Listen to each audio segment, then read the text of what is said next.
Greetings LEGO fans! For this week's release, from the Fast and the Furious movies, we have Dom's Dodge Charger. This is kit number 42111 and has 1,077 pieces. And just like in the movie, I have a feeling that when this kit is all built, this is going to be a badass looking little car. But before we get to seeing how any of that comes together, let's open the box, see what we have inside, and get this build underway.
Dom's 1970 Charger RT.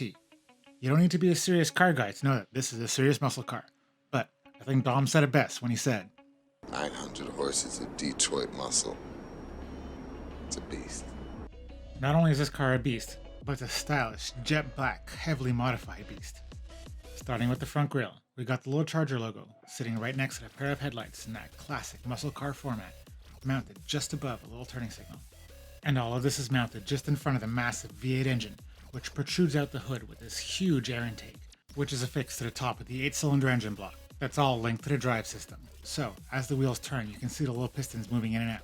And to get a better look at it, just flip open the hood, where you can get the entire engine on display for you. Making our way to the rear of the car, these sharp lines and sweet curves keep this muscle car look flowing beautifully all the way to the back, where we have this wide, intimidating brake light. And of course, we've got our twin exhausts, and to complete this muscle car's look, we have Dom's license plate. Above all of this, between the trunk and the driver's cabin, we have this little gear, which is linked to the steering system. And I find this to be a nice change from many other Technics cars that I've put together recently, where the steering wheel is actually controlling the steering.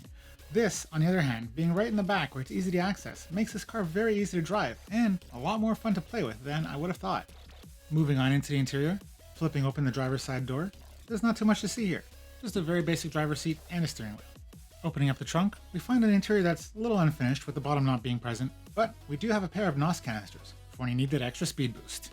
And over on the passenger side, opening up this door reveals a red canister. I'm not really sure what this is about, I don't remember it from the movie, but if you do, please fill it in the comments below. And just next to the canister, on the left, we have this little lever, which if you flip it back, lowers down and locks into place this little arm with these rollers on the front of it. So, if you want to create the iconic moment from the end of the movie, when Dom floors it, accelerating the car so fast that it launches the front up it into the air, you can do so. Unfortunately, this kit doesn't come with any minifigures. But that's pretty much expected as this is a Technics kit, and the Technics line is not known for minifigure collectors. But as this is a movie car, and I did have to do some licensing, I feel a Dom minifigure would have been a nice addition and added some extra collector value to this kit. At about 1,000 pieces, this kit won't have the same grandiose display nature as, let's say, the Bugatti. But that's not to say that this kit won't hold its own on the display shelf. And as a playset, having that little steering mechanism in the back gives it a lot of cred. So I gotta say, good marks on both display and play. And if in the end all you want are the bricks, a lot of black Technic is actually a little bit hard to come by, so a lot of great value here too. So in conclusion, whether you're buying this to display it, want to play with it, or just looking for the parts, you really can't go wrong with this kit.